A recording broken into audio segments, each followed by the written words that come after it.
Bismillahirrahmanirrahim. Assalamualaikum warahmatullahi wabarakatuh. Dengan seraya memanjatkan puji dan syukur, semoga kita selalu ada dalam lindungan, bimbingan, dan ridho Allah. Amin. Kembali saya dari tim Raja Wali Nusantara. Kali ini akan mengangkat terkait dengan perang akhir zaman.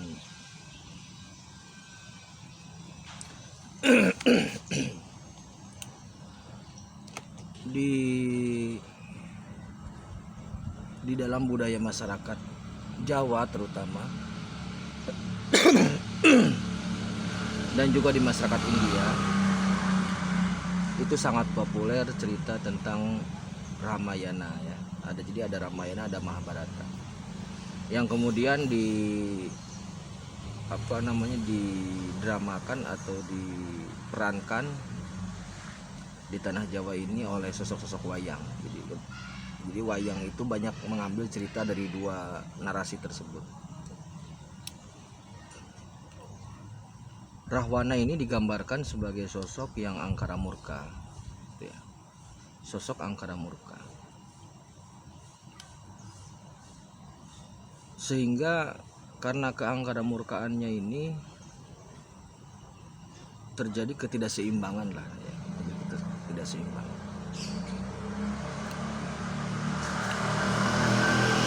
Di sisi lain ada Sri Rama atau Ramayana yang merupakan sosok kebaikan lah, sosok kebaikan, digambarkan sebagai sosok kebaikan. Nah, cerita imajiner Ramayana dan Rahwana ini sebenarnya kalau ditembakkan ke dalam dunia nyata ini ada,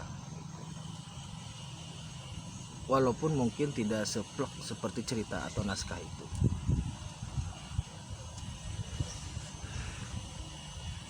Karena dalam kehidupan ini selalu berperang antara kebaikan dan kejahatan gitu loh, antara keangkara murkaan dan kebenaran. Rahwana ini sosok yang sangat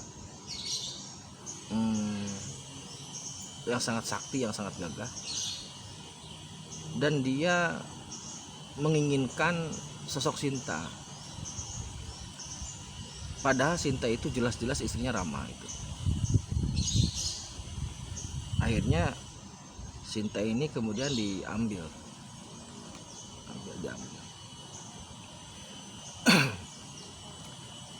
Setelah diambil kemudian karena Rahwana cintanya ditolak, akhirnya terjadi peperangan. Jadi adu tanding antara Rama dan Rahwana. Dalam dunia nyatanya dua sosok ini bisa saya gambarkan ada, walaupun saya tidak berani nyebut namanya ya. Sosok Rahwana ini memang doyan perempuan, makanya dia sangat suka dengan simbol lingga yoni. Dengan simbol lingga yoni itu. Dan juga sangat doyan perempuan lah begitu. Tapi lebih pada pemanaan perempuan dalam sosok sebagai wujud manusia. Sosok di dunia nyata ini, sang Rahwana ini, jadi tidak hanya melukai atau bahasanya ya melukai hati perempuan, tapi juga lebih kepada sosok sang Rahwana yang di dunia nyata ini lebih pada menciptakan kerusakan di bumi. Bumi ini kan simbol dari perempuan, makanya namanya bumi. Kalau laki-laki ya Pakmi gitu loh. Jadi bumi ini adalah mikrokosmos, sedangkan jagat raya atau langit itu adalah makrokosmosnya. Jadi kalau Rahwana menculik Sinta sebagai sosok, sebagai gambaran sosok, maka sang Rahwana real yang ada di dunia nyata ini juga sama. Dia juga sangat suka dengan perempuan, walaupun dia istri orang gitu loh. Dia sangat suka perempuan, tapi yang lebih parahnya adalah sosok sang Rahwana di dunia nyata ini, karakter rusaknya tidak hanya pada perempuan, sebagai wujud, tapi pada perempuan sebagai makna filosofis, yaitu bumi ini gitu. Kan kita tahu ya, di bumi ini, di Nusantara lah terutama, namanya kan Ibu Pertiwi, ibu kota, bupati gitu kan. Itu kan sosok perempuan.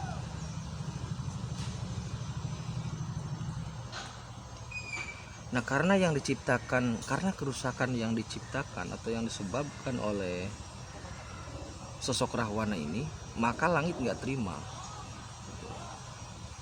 Maka langit tidak terima, dan langit memutuskan untuk mengakhiri angkara murka dari Rahwana ini gitu. Karena sudah tidak terkendali Rahwana ini. Nah, pada akhirnya langit ini mengutus atau menitahkan atau memerintahkan satu sosok yang memang bisa mengakhiri dominasi kegelapan atau dominasi keangkara murkaan dari sosok Rahwana itu. Sosok inilah yang kemudian disebut atau populer di kalangan masyarakat itu sebagai Satrio Piningit itu. Jadi tugas Satrio Piningit adalah melaksanakan perintah langit untuk menghentikan angkara murka Rahwana itu.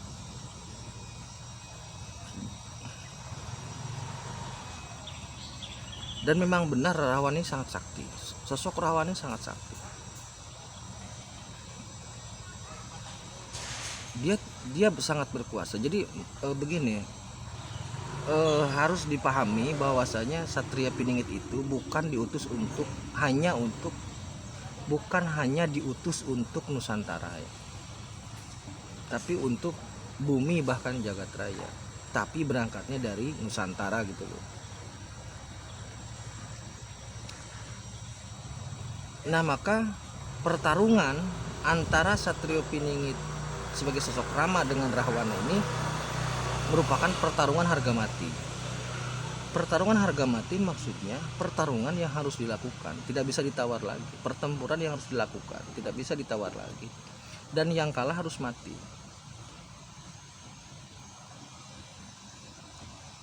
Pertarungan itu sudah terjadi, dan pertarungan itu saya yakini sebagai pertarungan akhir zaman. Sudah gitu. Tetapi bukan di dunia fisik, tapi di dunia metafisik atau di dunia spirit pertarungannya. Itu sudah terjadi. Walaupun tidak banyak atau mungkin hanya sedikit yang tahu. Nah, yang menjadi kesedihan Rahwana ketika terjadi pertempuran dengan Sri Rama itu bukan karena alengkanya yang diobong, bukan. Tapi karena dia tidak mendapatkan Sinta gitu loh. Sehingga karakteristik atau jiwa kelelakiannya seolah-olah terganggu gitu loh, seolah-olah terhina lah gitu. Nah, Rahwana dalam konteks saat ini, ketika dia dikalahkan secara keilmuan, pertarungan akhir zaman itu oleh Satrio Piningit itu, kekalahannya itu sebenarnya okelah diterima gitu loh, karena ini sudah takdir begitu. Tetapi yang jadi masalah adalah berpindahnya status lelaki lelanang jagat itu. Karena Rahwana dalam konteks saat ini, konteks dunia real saat ini, dia adalah lelaki lelanang jagat gitu. Jadi dia bisa menaklukkan wanita dan juga bisa menaklukkan wanita dalam konteks filosofis, itu bumi gitu. Jadi lelakinya dia, perempuannya itu bumi gitu. Termasuk dalam perempuan dalam sosok aslinya. Jadi bisa jadi maksudnya perempuan real sebagai perempuan dan juga perempuan real mana filosofis dalam bentuk bumi. Perpindahan status lelaki lelanang jagat dari Rahwana ke Satrio Piningit ini, itulah yang menjadi asal muasal ketidakterimaan Rahwana ini gitu loh. Ini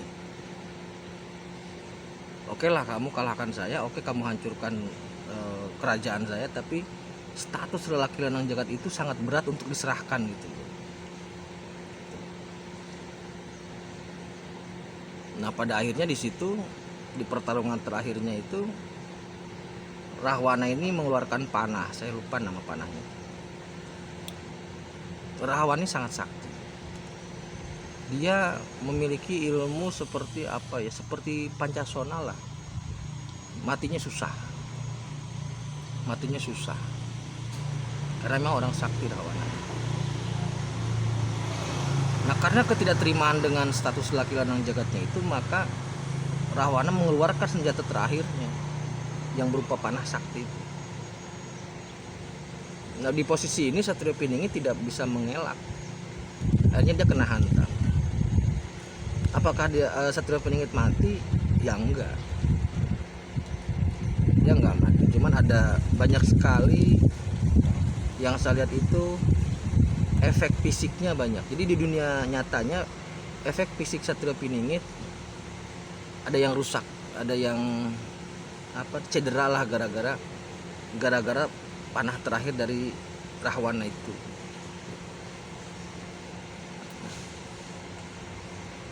Nah, ketika sudah di panah terakhir itu, akhirnya para leluhur turun untuk menyelesaikan antara konflik antara Rahwana dengan Satrio Piningit. Akhirnya Rahwana menerima status perpindahan status laki lanang jagat dari Rahwana sebagai penguasa bumi, sebagai penguasa perempuan, kepada Satrio Piningit. Yang berbeda adalah Satrio Piningit ini bukanlah sosok yang menjajah perempuan itu, bukan doyan perempuan lah kasarnya begitu. Tapi dia ingin memakmurkan bumi, mengembalikan harkat dan martabat bumi. Kalau di Nusantara berarti mengembalikan harkat martabat Nusantara Ibu Pertiwi. Nah, pertarungan itu sudah terjadi dan sekarang secara semua hal sudah selesai gitu. Tinggal sekarang menata hal-hal yang sifatnya physically atau materi atau hal-hal yang nyata gitu loh, yang fisik, yang real. Ya, kita tunggu saja ya sepak terjangnya seperti apa sang satria ini, karena Rahwana sudah ditaklukkan. Terima kasih. Akhirul kalam. Assalamualaikum warahmatullahi wabarakatuh.